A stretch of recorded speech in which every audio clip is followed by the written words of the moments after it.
Whether you're looking for a quiet table for two or hosting a large crew, Peacock Alley is the place to be in downtown Bismarck. And a proud sponsor of Plain Talk, North Dakota's #1 political podcast. I mean, we're trying to get people to actually listen to this podcast. This iconic grill and bar is where Bismarck history, delicious food, one-of-a-kind drinks, and big ideas come together. Peacock Alley, located on the corner of 5th and Main, downtown Bismarck.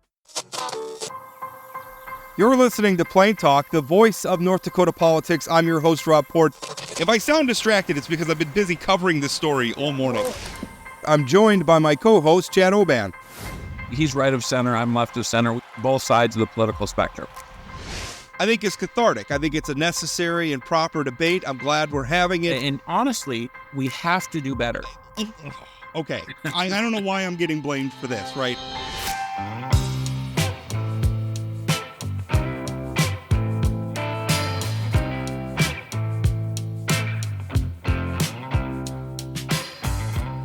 Welcome to Plain Talk, and I wanted to, first of all, I should explain, the guest you're about to hear although he was booked for the show, was not our headliner. We were going to have Christina Sambor on from Gender Justice to talk a little bit about the abortion debate that's going to be coming up for the legislative session, but Christina ended up having a scheduling conflict, so we are going to reschedule her. It now looks like that's going to be on the Friday show. So if you're confused why we're not talking about the person or talking to the person we said we were going to be talking to, that's why. Although we did also say that we were going to be talking to our next guest.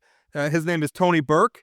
He is with the American Heart Association. He's the government relations director, and his organization is part of a coalition that has emerged in support of school lunches. And obviously we all know about the school lunch debate. We know about the debate that happened during the previous legislative session. Their argument is they want to pay for all school lunches. Tony, how are you?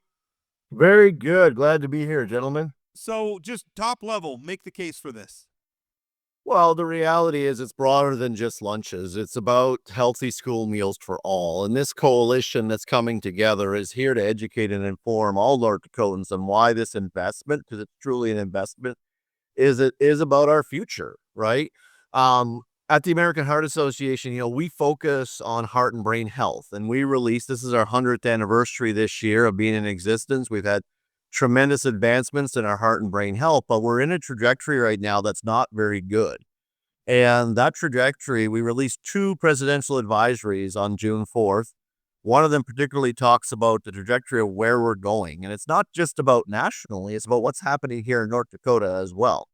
And that showed us nationally that if we don't change the trajectory, it's going to be about a 1.8 trillion with a T healthcare cost around cardiovascular disease, because our trajectory is moving in that direction, that potentially we're going to have 62% of the population by 2050 that will have some form of CVD. And one of the major factors is nutrition, right? So let's talk about healthy school meals for all, whether it's breakfast, lunch, snacks. The reality is we have to step up. We have to invest in this future generation. So if we think about our 5-year-old child right now, and we got 2 working parents or a single parent running a household in a lot of our rural and frontier communities, even in our urban settings, it's a challenging lifestyle nowadays, more so than ever before. How many people are actually growing gardens anymore? Right? I mean, a lot of our properties are massive farms, right? But what are they growing that we could eat, right? So when we think about our 5-year-old child today, if we don't change their habits, which we know school is about learning, it's not just about math and English and all those other topics, it's also about good, healthy habits. If we think about our 5-year-old child today, 25 years from now, at 30 years of age, without having good, solid, healthy, nutritious foods day in and day out, they will be our highest population prevalence and highest growth of obesity in our nation. Like, pause and think about that, right? Like, it's an investment in our 5-year-olds today for 25 years from now If we don't change that trajectory, we are going to have the largest obesity prevalence in that population group. Tony, I would say that the North Dakota legislature historically hasn't been that great about investing in things now that will be around, that'll affect outcomes, particularly health outcomes in 30 years. I just was made aware of a state senator up in the Williston area when asked about this issue. He said, "Oh, this is a huge step towards communism," which I think is such an interesting and ideological way to look at this. But I'm not what sure. would you say? Interesting is not the word I would use. Yeah, that's exactly right. But what would you say to the legislature in terms of, this is a big chunk of money. You've got working families who are trying to make ends meet, and they're saying, well, it's not the role of the government to feed kids. I mean, we literally heard those words on the floor of the Senate last session. It's not the job of government to feed kids. What would you say to those folks? Well, I think it's about education and informing. Sometimes when I've faced those types of comments, I want to know why. Why do you think that? I want to be curious. There's no value, in my opinion, Chad, in getting, defensive or getting argumentative. Is help me understand why you think that's the case. And was that something that was a lens 50 years ago? But now what a family unit is today is much different, right? We got to respect everybody's opinion, right? But I'm also curious, and I get real curious, as will our coalition, tell us more about that. Why do you think that's the case? What's the case for? Because I can show you data that if we change our trajectory, we're going to have lower healthcare costs by making this investment now. There's probably plenty of things that the three of us could think about right now that we didn't think government should do 50 years ago that we're doing today. We could talk about childcare if we wanted to, right? I mean, 50 years ago, was childcare probably part of this conversation? Probably not, right? So for those individuals, I've heard it from a legislator it's the responsibility of the church to do all of this work, right? It's the Apostle Paul. It's his responsibility to that's where we've been guided. However, although I respect those opinions and those ideologies, the reality is no one organization can do this. And I think government's responsibility in partnership with community is to raise up these issues that have changed over time. It's not like this may be an issue 50 years ago when everybody was living in rural and frontier areas and growing their own gardens. I mean, I remember going right out to school and picking the pea pods and the carrots, right? Like, and having a snack. Well, who's doing that nowadays? Right? We have a change, and we have to educate and empower that this is not a hand out, it's a hand up. It's about not a donation, it is an investment in our future. And we, as organizations, have to do a better job of educating our legislators on what this investment will look like 25 years from now.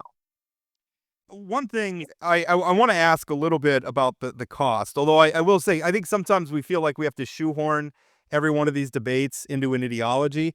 And I just don't know that's the case. I mean, to me, it's very pragmatic.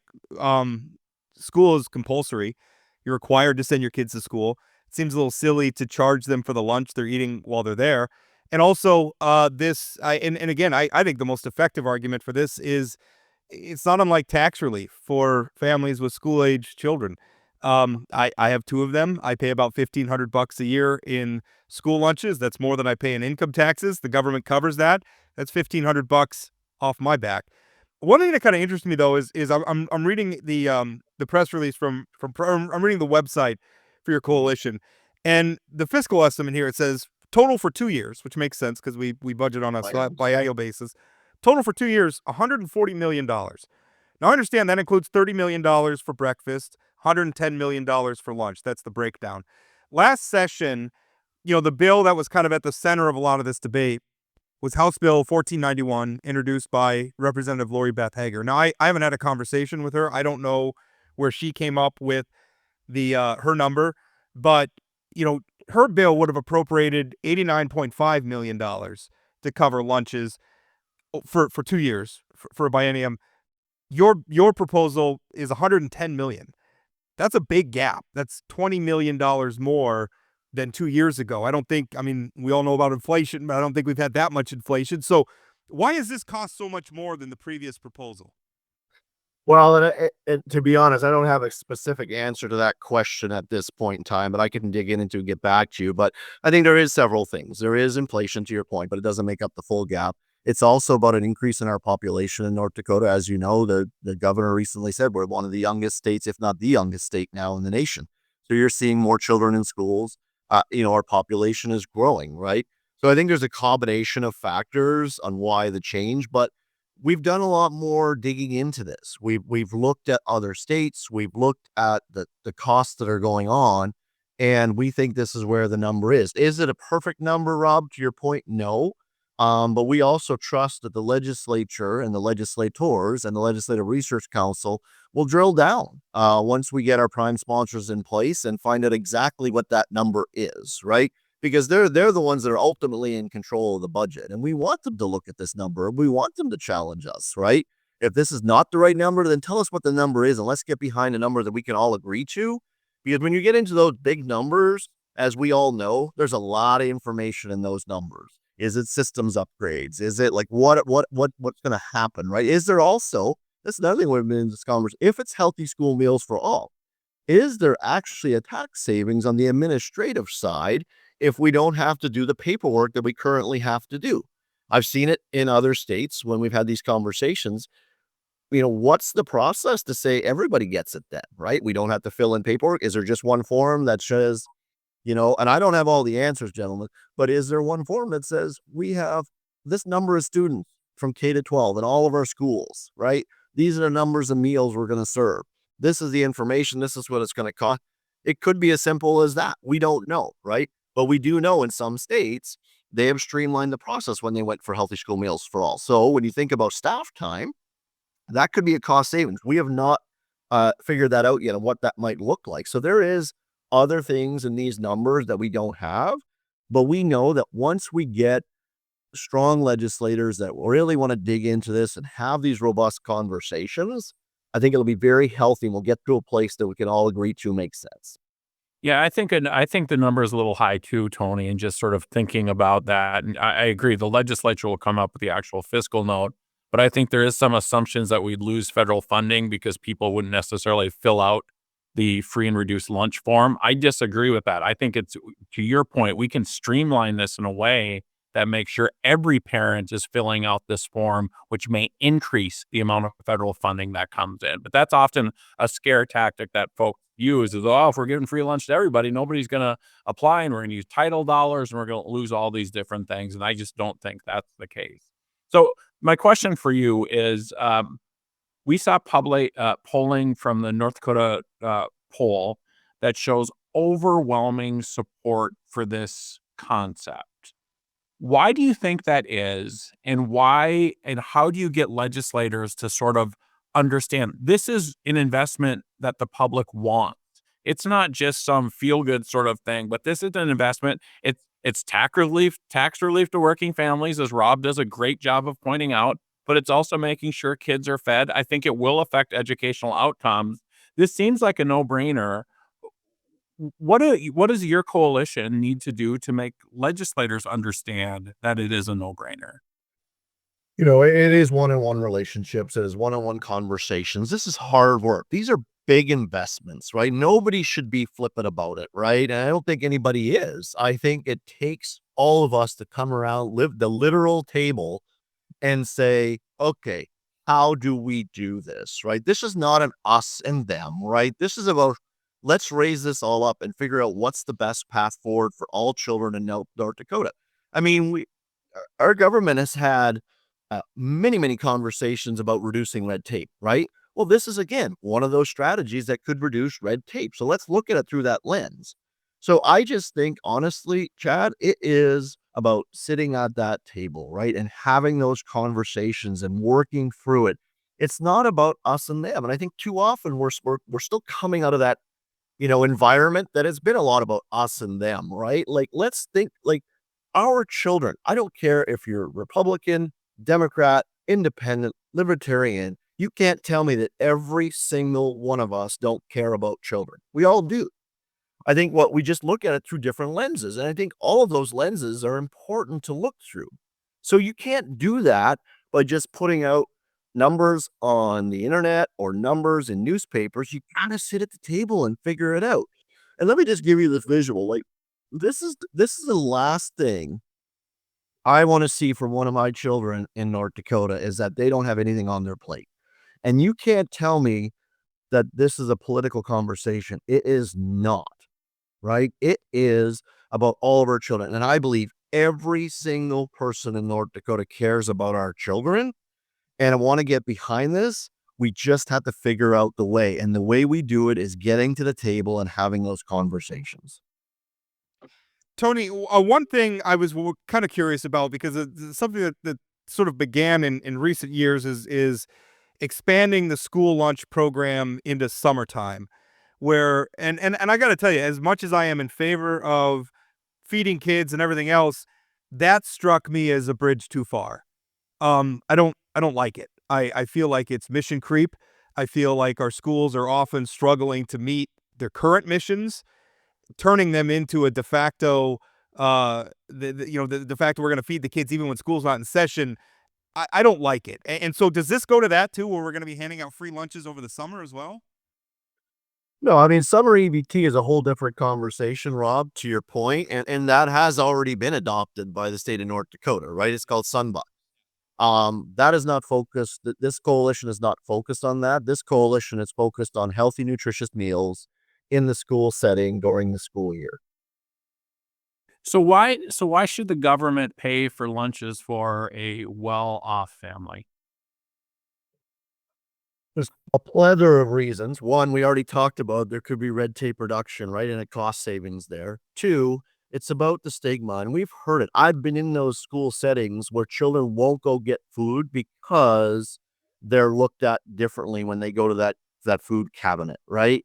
And it's also about putting everybody on an equal playing field, right? It's also about we all have struggles, and who's to say that quote unquote, to your comment, Chad, that well-off family isn't 1 degree away from a tragedy that they're not a well-off family now, right? Like this is, I think that by us creating like segments of this issue within our school systems is not allowing us to just do what's good for all of us. Like if you're to go sit at your table at Christmas time and have dinner with the family, are you looking at each individual member of what they can afford or can't afford to have dinner with? No, you're putting the turkey on the table. Now somebody might fight for the leg versus the rest, but the reality of the dark meat versus the white meat, but the reality is everybody's eating, right? And I think that, yes, we can tell, is this a government responsibility? 50 years ago, it may not have been, but all of the dynamics have changed. And when you look at the polling, who is government? Government is us. And we're now saying we want this. So there is a plethora of research that shows for children, having healthy school meals for all puts everybody in an equal playing field. We could go into all the typical arguments, Chad, and get all the research for you about the academics, about attendance, but also, like I said earlier, what about that long-term health? What about creating those habits, right? I'll share a story with you. I have a good friend who's, I don't know how, but I know how, that is, has her 2-year-old eating avocado, peanut butter, whole wheat toast at 2 years of age. And I'm like, okay, how did you do that? And the reality is there is, and I think this is what you're getting to the heart of the issue, Chad, is that, yeah, we as parents have responsibilities too, for sure, right? It's an all-in approach. But when our children are not in our care during the school day, how do we continue that approach, right? So I have to do better. I shouldn't be putting chicken nuggets or any of that kind of stuff in front of my children, but maybe that's all I can swing because I got 5 minutes to cook. You want to talk about our food system. I mean, 70% of our food systems now are processed and ultra-processed foods because we're looking for those conveniences, right? We're all doing it. So we as parents, Chad, to your point, we have a responsibility too, for sure. But when we have a situation that we can respond to the voters that want this to happen, that is government, and could potentially change the trajectory of our children's future, don't we owe that to our children? Never mind their parents, but don't we owe that to the next generation and the generation after? Yeah. What to Chad's point about why pay for this for everybody, I think I wanted to emphasize the point that Tony made, because if we don't, then that's just kind of a variation on the status quo, and we don't get any of the benefits from red tape reduction or simplification or anything like that, because then we're still going to have a means test. That means test going to have to be updated. And now you've just brought the whole bureaucracy back. It's the same thing. Maybe we moved the goalposts a little bit, but we didn't really change anything. So if we're gonna do this, I think we got to go the whole hog, which I think Chad agrees with as well. But it's I absolutely agree with that.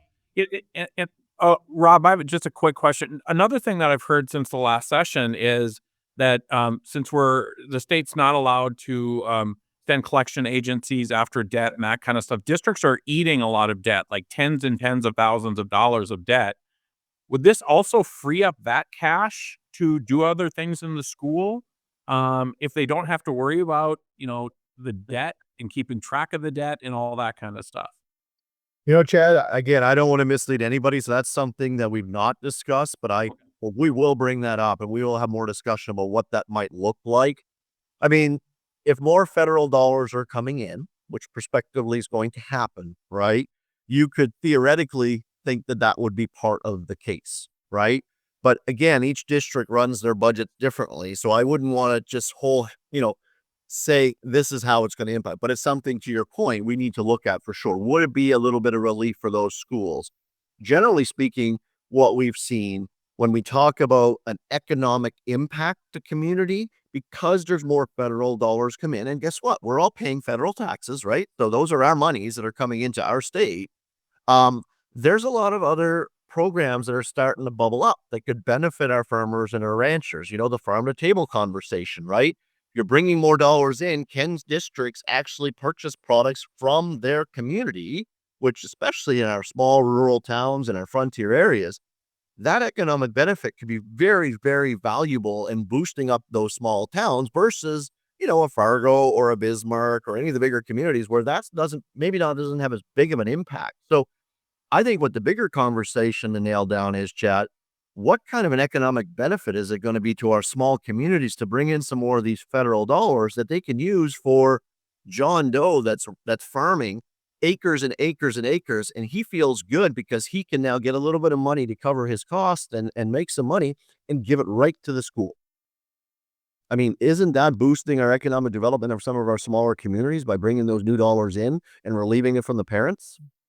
I wonder if there's danger, though, in this environment right now in talking too much about bringing in those federal dollars. I mean, we have an administration, we have a multi-billionaire who's going to be sitting astride the Department of Government Efficiency, and they're promising big cuts. So I mean, at this point, I would be a little worried about what's going to get cut. I mean, I don't know, and that's probably a conversation that's far beyond the scope of this interview, but. That gives me some trepidation. We have a lot of uncertainty at the federal level right now, and part of me wonders, what does that mean for some of these federal dollars? But here in the state, have you guys spoken with legislative sponsors? I mean, I'm assuming somebody will sign up for this, but Well, let me just, I do want to just, you brought up the federal conversation, the trepidation. I think what's also important to note is we don't know what we don't know yet, right? I mentioned earlier in our chat here that processed foods is a big issue. Well, if we have a new HHS director at the federal level, what is one of the focuses been? Again, the talking points have been about processed food, right? We know at the American Heart Association, we have lots of research of the impact of processed and ultra processed foods and prepared food. So, you can look at both sides of those, Rob. What we're looking for as AHA, particularly, but then the broader coalition, is what are those opportunities to increase the access to healthy nutrition for all in our school systems. So I don't disagree. There's lots of people that have trepidation, as you're aware, but we don't know what we don't know. But then the other side of that is the conversation about processed foods is a big conversation, right? That I know we as AHA are very intimately involved with. I didn't, and it's really because you keep bringing up processed foods and unhealthy foods. Are we sure that school lunches are healthier than what kids are getting at home? Because a lot of times I look at what my kids are eating at school, and I don't see a lot of difference, to be honest with. And maybe I like to think I prepare, but I don't look at school lunches as being ultra healthy, frankly. Sure. Sure. Well, I mean, they have to follow the federal standards, right? And I'm not going to say that At one point, the federal standards, I'm pretty sure, defined pizza as a vegetable. So I don't know. Yeah, well, and I will just, add into the conversation separate from the coalition. At AHA, we're always having those conversations at the federal level to reduce sugar levels, reduce sodium levels. There's lots of carb-out conversations. So I'm not going to, sit here and say to you there's not room for improvement. However, research shows that having those healthy school meals in the system on a regular basis improves attendance, improves academic performance.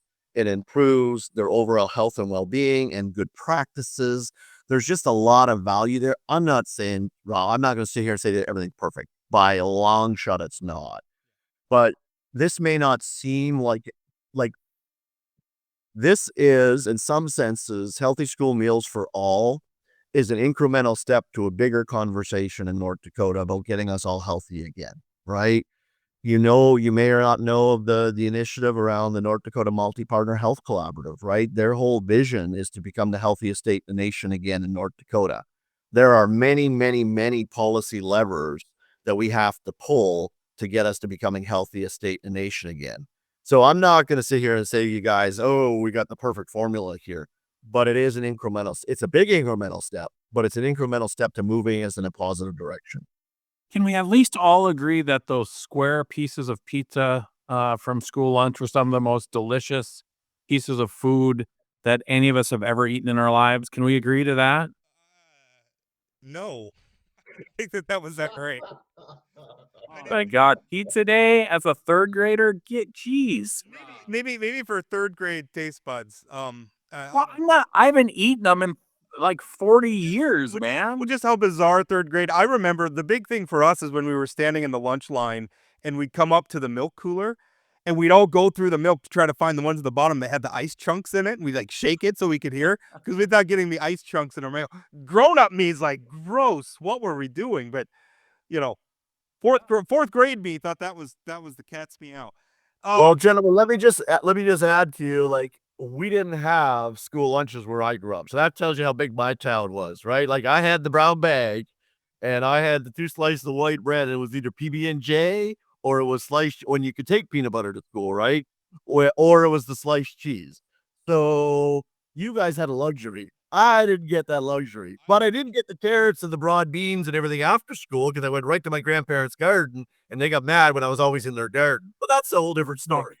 Well, I will tell you that the quality of my school lunches improved significantly when I moved from Alaska to North Dakota. Because I remember school lunches in Alaska, we get this little tinfoil tray, and you'd pull the tinfoil, and because they stacked the trays, unless you got the one on the top, your tinfoil was mashed into the food and it was stuck to it and kind of burned a little bit and not great.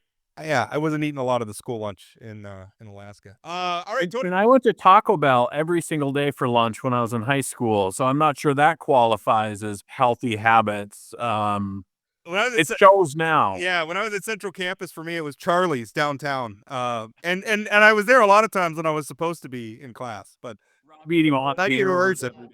Across from my high school was a convenience store, and the pizza subs were to die for. Now, they were wrapped in plastic. We'd heat them up in the microwave, and it shrunk right up, and we would just peel that plastic off and still eat it. Now, I don't know how good that is, but we did it. It sure was delicious. All right, Tony, we're going to let you go. I'm looking forward to more of this debate, and appreciate you coming on.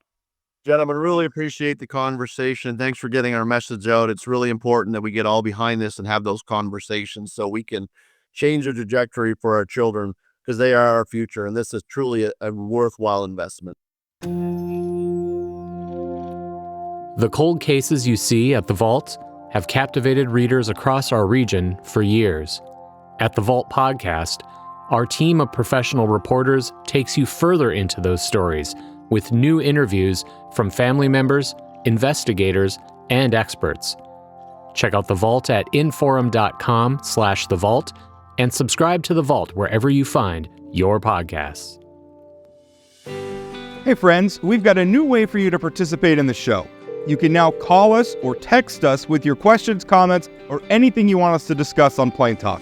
Just give us a call or shoot us a text message at 701-587 701-587-3141. That's 701-587-3141. It's super easy. Leave your message, tell us your name and where you're from, and we might feature it on an upcoming episode. Thanks for listening to Plain Talk. Now let's get back to today's episode. Welcome back. Just finished up our interview with Tony Burke. He is with he's the government relations director for the American Heart Association in North Dakota, South Dakota, and Nebraska. And then also his organization is part of a larger coalition, the School Meals for All coalition, that's going to be pushing that issue during the legislative session. Chad, it's not my job to tell these people how to communicate their message. I got to tell you, I think they're making, and I say this supporting, I think the state should pay for school lunches. I think they're making some mistakes here. One is putting this price tag on it. I think two is they're talking about doing breakfasts too. They're talking about local purchasing grants. These are additional recommendations. I know they're not central, but they put them in their press release. They're on their website. Local purchasing grants to purchase local food, wage boost for cafeteria people.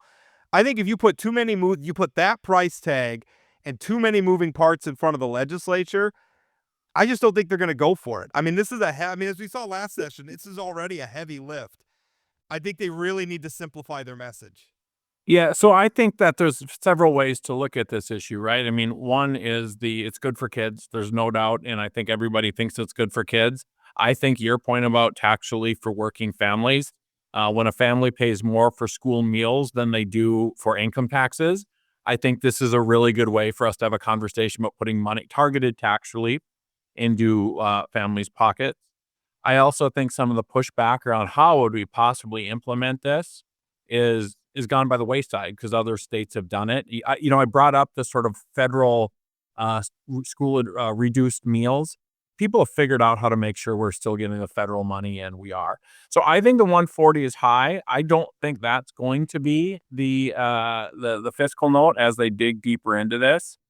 No, but by floating that number out there, they're giving opponents something to grab onto. Yeah. Full disclosure, North Dakota United, who I work for, is part of the coalition. So I should make that clear. I haven't been involved in the coalition meetings myself at this point. But I do think, I think your point, Rob, if we're going to do this, let's do it, right? I think that we want to, if we're going to save the red tape, if we're going to do all that kind of stuff, I agree that maybe getting into the sort of local granting, food to table sort of stuff, that's something else that people can figure it out. But I think keeping it simple, this is what we want to do. We want to make sure all kids have free meals.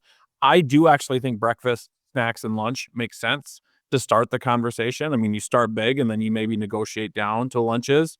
But the public wants this, and the public's willing to invest money in this. And I hope the legislature is listening. I think the public, I think that poll number that came out, I agree with it. That's my sense of it. But I think the more you complicate it and the more moving parts you add, you see that public support go down. Right. And I think that's anything, right? That you get the more stuff you put in it, the more arrows you can throw at it. Which is why in order for this to be successful, which I want it to be, I think it's got to be narrowly focused. And I think you're right about giving some room to negotiate down. I think that probably makes a lot of sense.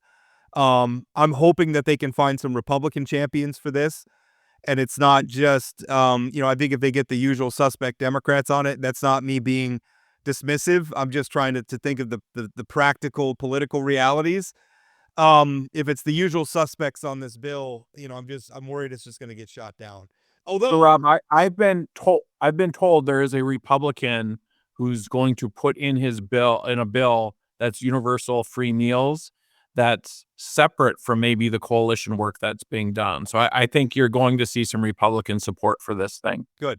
And personally, I don't care if it's Republican. To me, a good idea is a good idea. I'm just trying to think of the politics around it, which the Senate is 42-5. Right. You want to have some folks from the 42 on the bill. Exactly. So that's the stuff. And I think it's going to be really interesting debate. And I hope this is something very meaningful that a lot of North Dakotans would feel. Like if we did this would impact, because I think sometimes the state government, and it's not really the legislature's fault. It's just they do things and it's hard for the average citizen to tell they did it. It's not discernible. This is something that's immediately discernible. You're not going to get that. You're not going to get that email from My School Bucks or your school district or whatever saying, "Oh, my kid's school lunch account's low again, and I gotta find $100 to slap into it or whatever." Families aren't going to get those anymore, and that's really going to matter. And again, to me, it's just a service. We're already providing. Our state constitution requires us to provide education as a service to the public. Our state law requires children attend school. These are required by the law already. If we're going to do that, I don't think it's a bridge too far to say, you know what, while they're in school, we're going to feed them. Right, Rob, and we don't say, "Hey, your family makes more money, so you can buy your books," but somebody who makes less money can be given their books, right? I mean, I think that when you go to school, we have a responsibility to make sure that our students succeed. I would really, Not I would really, and I'm going to maybe try to do some research on this and maybe write something about it. But I think really interesting your point about how much debt are school districts eating because people aren't paying their, whether it's just because they just can't or because they're just not responsible. I don't know. But how much debt are they eating? So potentially that's something we could take off the books.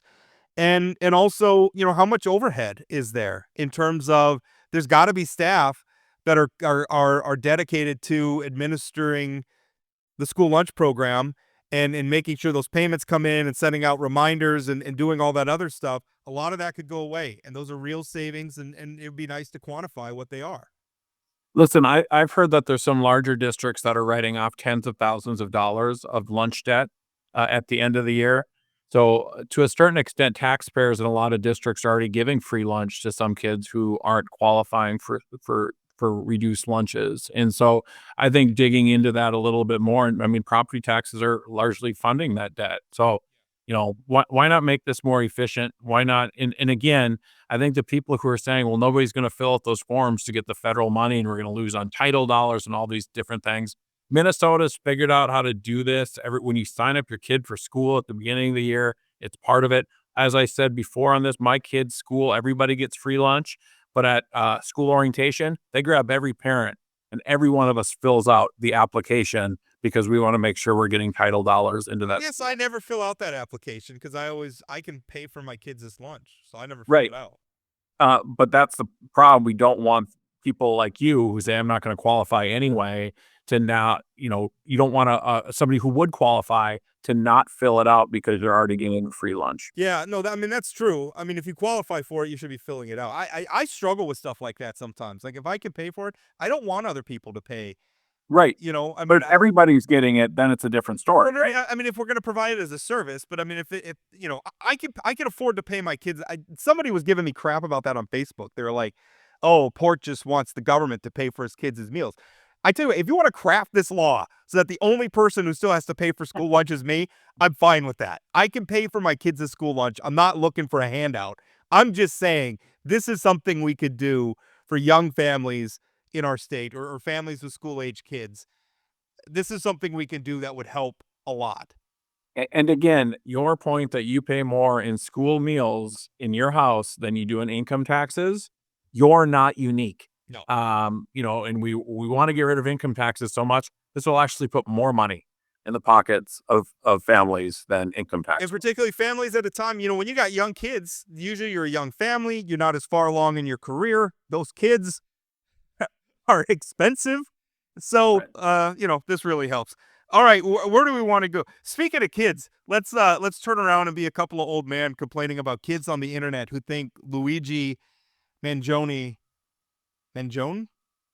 We're not going to do this thing where we try to pronounce somebody's name and then we can both convince each other to say it wrong. If I pronounce it the way I want to pronounce it, I'm afraid I'm going to sound like Super Mario. Like Luigi Mangione.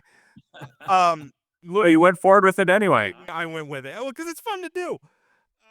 All right. First of all, I do not understand how this guy has become like a folk hero. He's a murderer, and I don't care whatever you feel. And one thing that drives me nuts, I don't like I heard like Senator Warren's done it. There's been a bunch of politicians where they come through. It's like gunning someone down in the streets is bad. but. And then I'm sorry, everything that follows after that but, I'm sorry, is morally indefensible. So here's what I can't wrap my head around. The folks, and we're going to talk about some polling that came out that said there's a shockingly high amount of people who think this is justifiable. For those people, do you really think that murdering this CEO in cold blood is going to be like, oh, now the insurance company is going to be, we're going to do things differently moving forward. Like the new CEOs all of a sudden going to change everything they do. Like it's just ridiculous. Like this CEO from United Healthcare was the only reason that stuff was getting denied. It's the system. It's not an individual within the system. It's ridiculous. Not to mention the fact that we don't kill people. We don't do that. Yeah. Well, okay. So there's two. First of all, let's talk about that poll. So this was polling. It was from I think it was originally from the Hill newspaper, but I think Chad, you picked up on it on KX News here in the state. But the poll found 41% of adults under the age of 30 consider the killing of United Healthcare CEO Brian Thompson acceptable. Just and basically about roughly the same amount finding it unacceptable. That's shockingly high. Overall, 68% of all respondents found the actions of the person who shot and killed Thompson unacceptable. But 24% of those aged 18 to 29 found it somewhat acceptable. 17% found it completely acceptable. Now, there's two things to say about that. The first is, if those are the rules that you want to play the game by, right? Like if you're saying it's acceptable to gun down somebody you perceive as being an architect or responsible in some way for a moral ill, if that's how you feel, then everybody gets to play by that game. So do you want the Proud Boys to gun down in the streets everybody they perceive as being part of the problem? You want some of the QAnon conspiracy theorists to play by those rules? You want the neo-Nazis to play by those rules? Because I don't. I don't want anybody to play by those rules. Those are terrible rules. That's disgusting. Right. We don't do vigilantism. The other thing is, if you're convinced that the only reason healthcare costs in this country are out of control is because of greedy insurance companies, then you fundamentally don't understand the problem. Which isn't me saying that greedy insurance companies or corporations or whatever aren't a part of the problem, but this is such a complex issue. One of the reasons why, I mean, supposedly, Luigi, he is accused of, and by the way, we should note, he has not been found guilty. So these are alleged crimes. But he is alleged to have put words on it, and his issue, allegedly, was that the insurance industry was denying claims. But one of the reasons why the insurance industry is denying claims is because their profit margins aren't as big as you might think they are. And without getting aggressive about denying claims, they can't deal with spiraling healthcare costs. Well, why are healthcare costs spiraling? Well, that's a whole other debate we could have. There's a lot of players. Government's at fault. The private sector's at fault. Frankly, rank and file Americans are at fault. There's a lot of people's bad decisions that have added up to this problem. And gunning a CEO down in the streets fixes nothing. In fact, I would argue it makes things worse.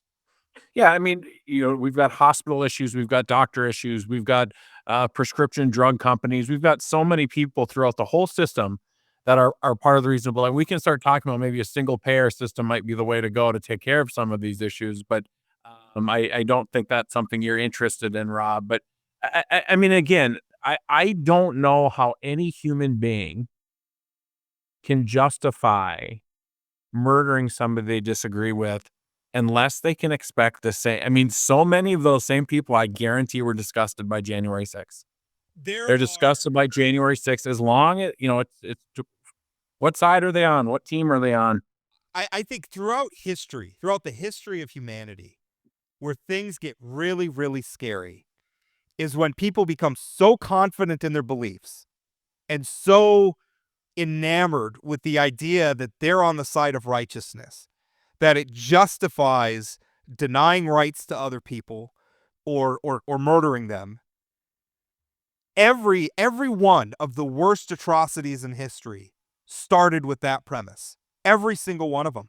I mean, obviously the Nazis come to mind, where they felt like they had the Aryan race and they were supreme. And so they had a right to get rid of disabled people and Jewish people and gay people and political dissidents. The communists were so confident in their ideology that they felt like they had the right to suppress anybody who disagreed with it, and political dissidents. The Vladimir Putin regime was so confident in their right in what they were doing, they feel like they can imprison political dissidents. I mean, the Crusades, where you had Christians convinced of the rightness that God was on their side, that they could go and just wipe out other cultures.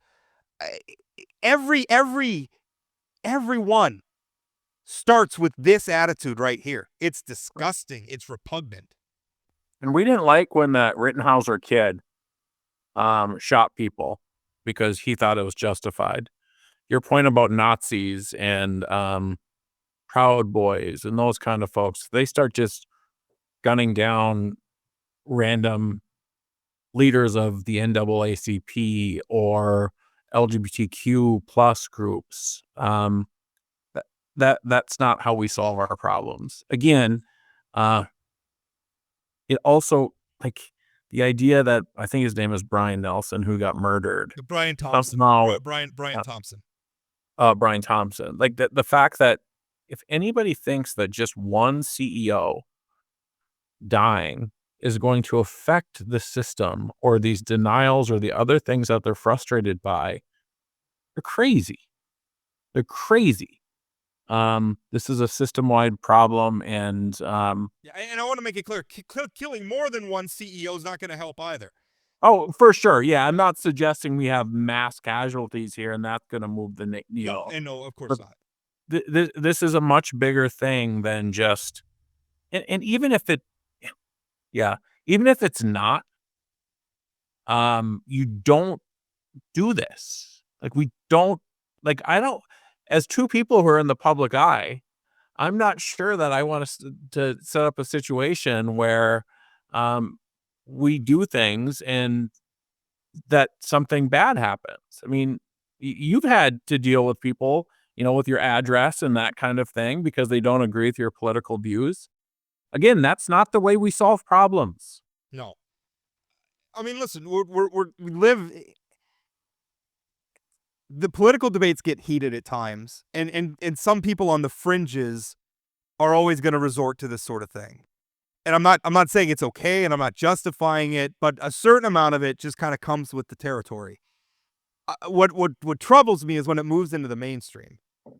And what do we got? 25%? Did you say of people were said this was justified? If we're talking about people under the age 18 to 29, so under the age of 30, who are adults, you're talking about 68% found the act, or excuse me, 24. I got to do the math right. 41% who either found it somewhat acceptable or complete. 17%, almost 1 in 5 of people under 18 to 29 finding it completely acceptable to just gun someone down in the streets. To me, that's mainstream, and it's unacceptable. So yeah, and it's not like 30's that young. Even an adult for a while. And I think some of these attitudes are a product of how comfortable we've become, and in some ways imprecise in the way we talk about, like especially on the internet, or talk radio, or cable news, if that's your preferred venue, or YouTube, or any of these things, where people just feel comfortable, where the other side's not just wrong, they're evil, they're monsters.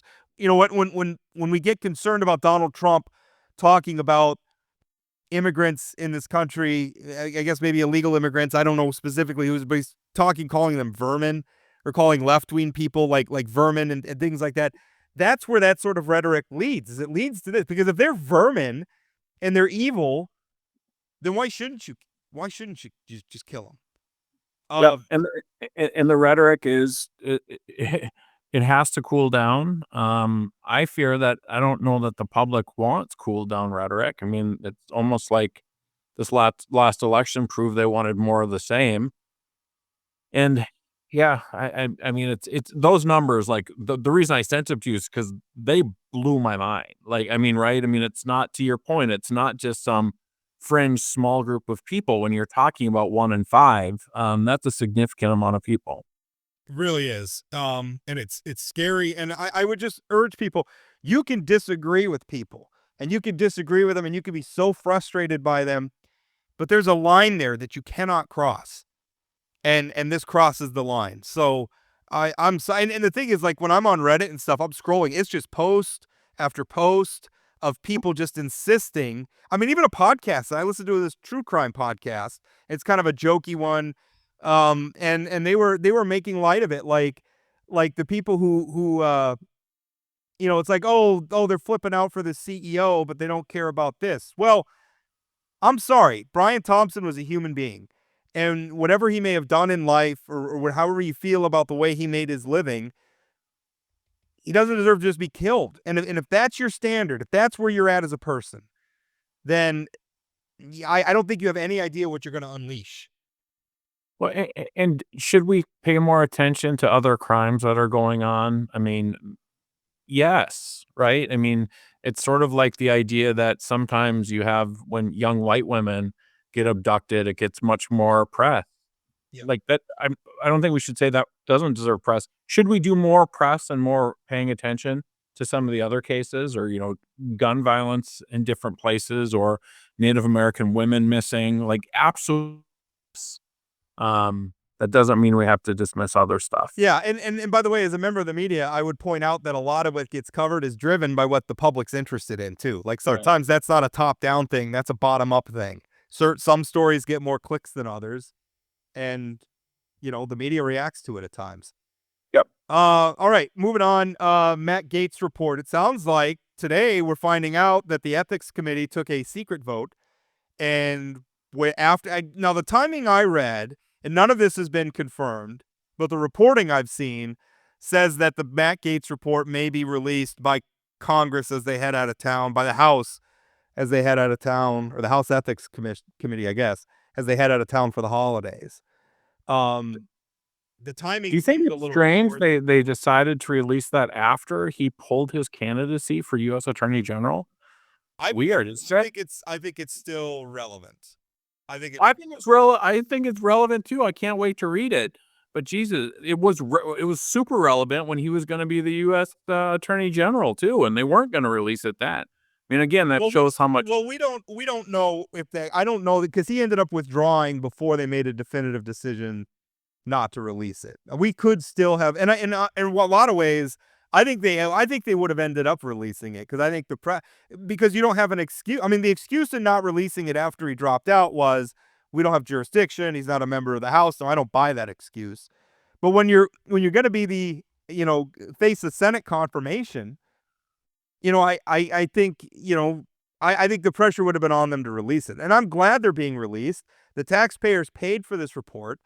We're not talking about some treacly campaign finance shenanigans. We're talking about potentially sex trafficking. And I realize that the DOJ investigated this. I realize that they declined to indict.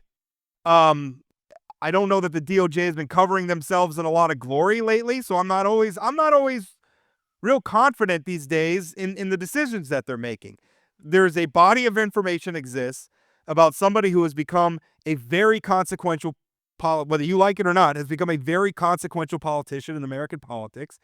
He could still play a role in the Trump administration, maybe one that's not Senate confirmed. The public deserves to see this. Amen. The public deserves to see this. I think you're naive to think that the Republicans on the House Ethics Committee would have released this if he was still up to be the U.S. Attorney General. We're never going. I think that we will never know. But I mean, there's no indication that I've seen from the Republicans in Congress or the Senate that they're willing to stand up to Donald Trump yet.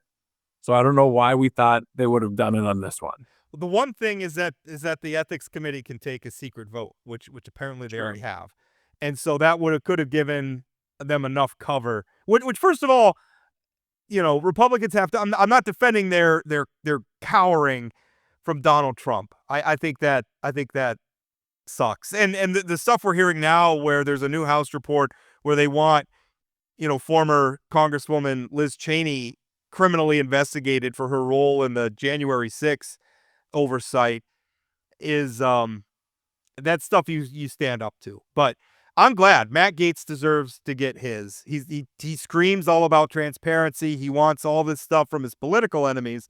Well, Matt, what's good for the goose? No time. The gander. Let's see what's in this report. The other thing, speaking of the House of Representatives, Julie Fedorchak really kind of finding, our last three. And I mean, Earl Pomeroy did pretty well, but his political career began, before my time. So I'm not trying to like slight anybody here, but Kramer, Armstrong, probably even more Armstrong, even more so, and now Fedorchak early on really moved up the ranks quickly in the House of Representatives. I mean, Kelly Armstrong moved up so quickly. I mean, I remember during the whole imbroglio over the Speaker of the House that Matt Gaetz kicked off, Kelly Armstrong was very visible and was one of the more he quickly became Kelly Armstrong. If he had stayed in the House of Representatives, I think was on a trajectory to a leadership position. I could have seen a House Majority Leader, maybe even a Speaker Armstrong one day if he'd stayed. Now he had opted to run for governor, and I'm not saying that's a bad thing, but moved up very quickly. Ended up on the House Judiciary Committee. Now we have Julie Fedorchak becoming the first Republican woman appointed to the Energy and Commerce Committee, and by the way, that is a big deal committee. It's a big deal not just because she's from North Dakota, an energy state. It's one of the A committees that normally people who are in their first term in Congress don't get appointed to. Now, some of that is a testament, I think, to her work on the Public Service Commission, which is very detailed and obviously very energy focused. But already she is positioned to be moving up the ranks quickly in the House. So I'm first going to start out by defending my friend Earl Pomeroy. I did not attack Earl Pomeroy. I know, but I think North Dakota has been lucky going back to Earl Pomeroy of having congressmen that outpunch their weight class. I think that's fair. I was just saying I was really only familiar with the latter part of his career, so it's hard for me to articulate how quickly he moved up the ranks.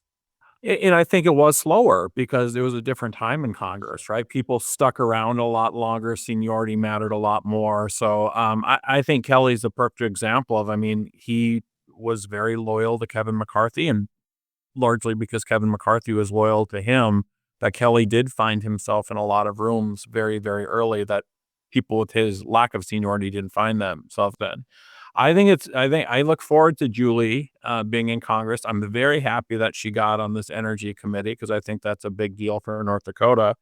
And I'm interested to see, you sort of compared her more to Hoban than Kramer and Armstrong, because both Kramer and Armstrong, you didn't call them show horses, but they've got show horse-like qualities at different times. And Hoban is more behind the scenes. I think they're all probably workhorses to a certain extent, but they have different degrees. I think Kramer and Armstrong had a little more razzle dazzle, and Hoban's a lot quieter in how he goes. They're all very. Don't get me wrong. They're all very substantive lawmakers. Say what you want about Kevin Kramer. When you interview him, he knows policy chapter and verse. He's not just some cable news bomb thrower. And Kelly Armstrong the same way. He knows the policy in and out. But those guys, they're always good for a line. They really are. They're always good for a line and a little razzle dazzle. Now, when I think of Kevin Kramer and Kelly Armstrong, I'm going to think razzle dazzle. Showtime. Yeah, shake it. Julie isn't razzle and dazzle yet. So it'll be interesting how she finds her sort of niche. I think that often in North Dakota, we judge our elected officials based on their constituent services, how they bring things home, and how their staff works. I think we've been lucky, Democrats and Republicans, who've really delivered for North Dakota. That's going to be the expectations for her. She's put herself in a great position to deliver for North Dakota and stand up for North Dakota. There's no reason for me to believe she's not going to do a great job. Yeah. I think she's going to be quiet. I think she's going to be quieter, like a Hoban. And I'm basing that, when we've interviewed her demeanor while we interview her, I don't think she's doing a Hoban impression. I don't think it's just who she is. She's not going to say bombastic things. Everything is very measured. Everything is very thought out. So I think she's going to be more Hoban-esque, but really as you said, when you talk about like constituent services, when you talk about just setting the showmanship of politics aside and just delivering for North Dakota, there's a reason why these people are getting elected and reelected in landslides. And it's because they're doing what the voters want them to do. And I just don't see Fedorchak being any different. I think she's going to very quickly be a consequential and serious-minded person of the House, which is good because the House of Representatives has become an unserious body.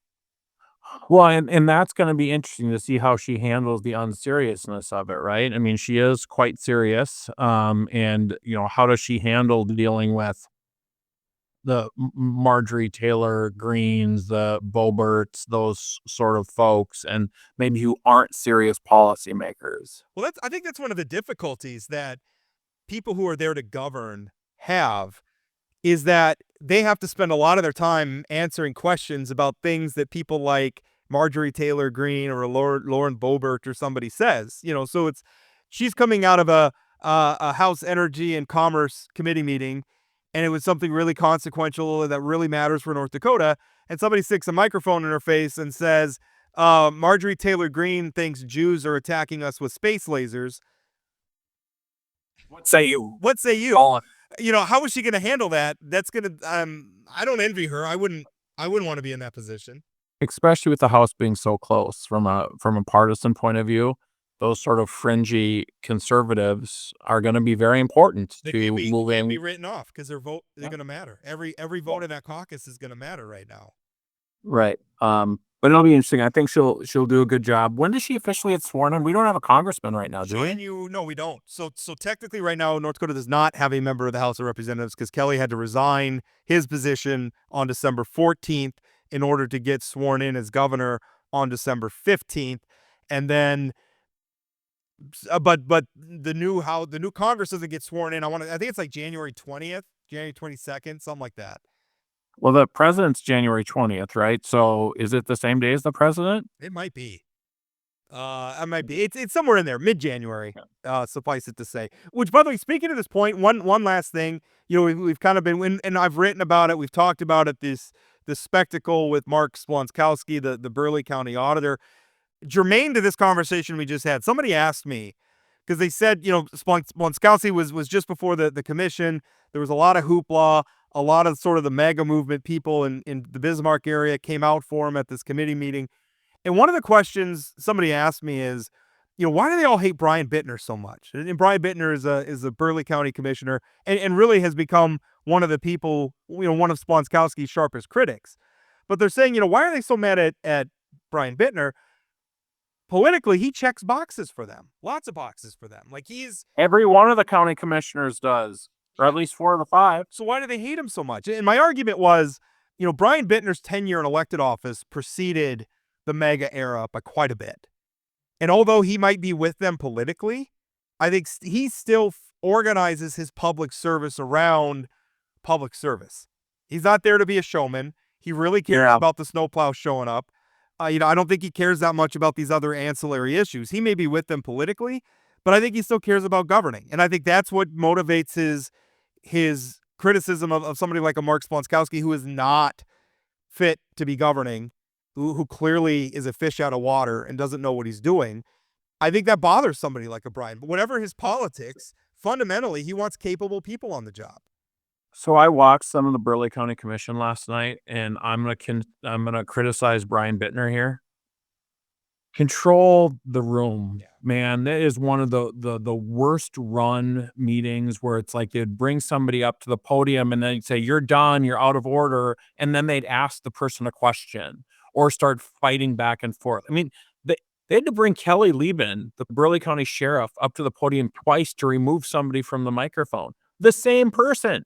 How did that person get up there a second time if the first time they had to be removed? And you had this sort of weird dynamic where they're talking about Summit Pipeline. So you had a bunch of the anti-pipeline people there, and then they had the Splonskowski thing. So you had this sort of built-in audience, and the whole county commission is against the Summit Pipeline, which everybody agrees with in that crowd, but then they're against Splonskowski. It's such a strange sort of dynamic to your point is, I mean, Bittner and the rest of that county commission, fit with this crew generally ideologically. Yeah. So it is very unusual. And I would just say, I guess, I think in maybe defending Bittner a little bit, a lot of times we aren't prepared for that sort of thing. North Dakota has a very open political process. Right. We don't put a lot of restrictions on people's ability. I don't think we're used to needing to put a lot of restrictions on. I mean, there's just been a big debate about that in Fargo. Now, Fargo's obviously our largest community,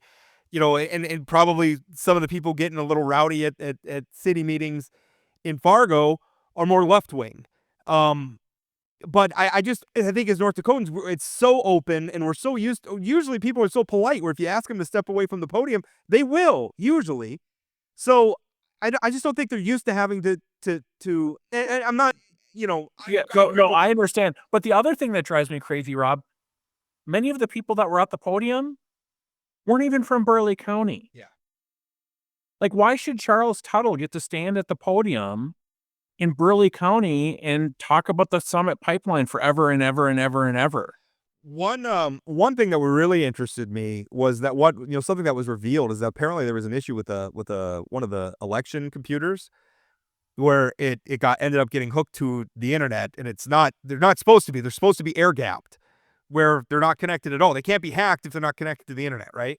Well, apparently it got connected somehow. Now, I've spoken to Secretary of State Michael Howell about this.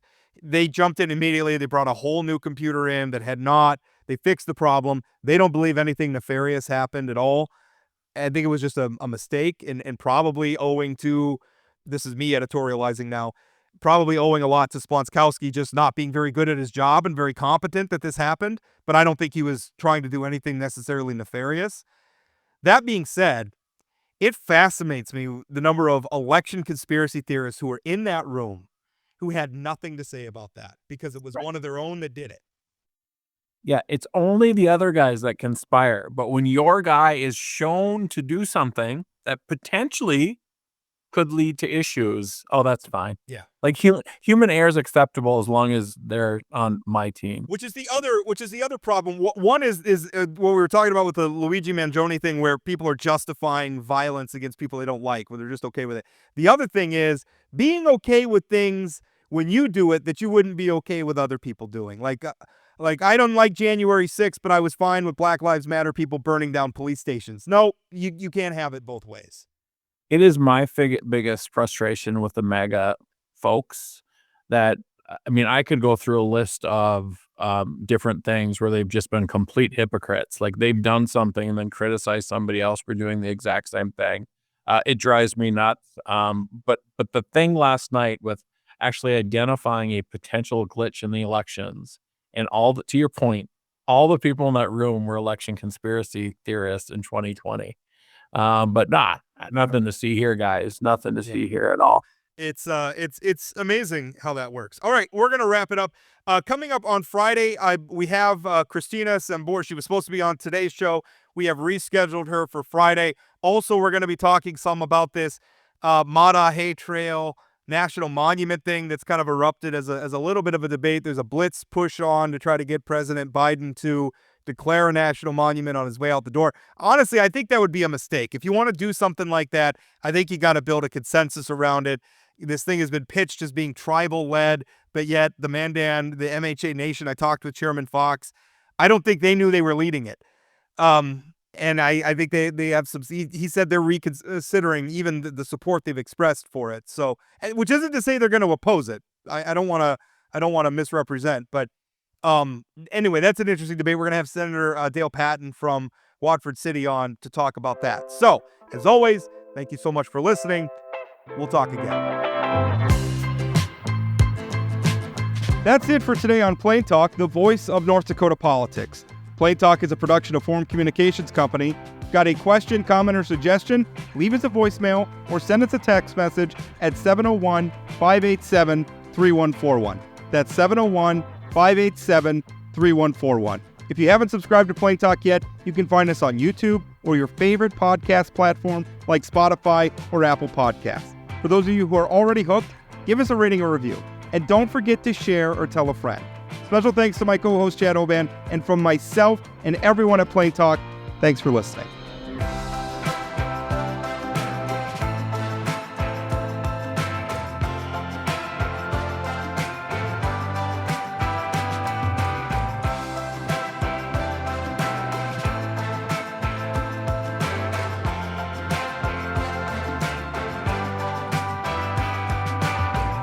if I pronounce it the way I want to pronounce it, I'm afraid I'm going to sound like Super Mario. You know, like Luigi Mangione.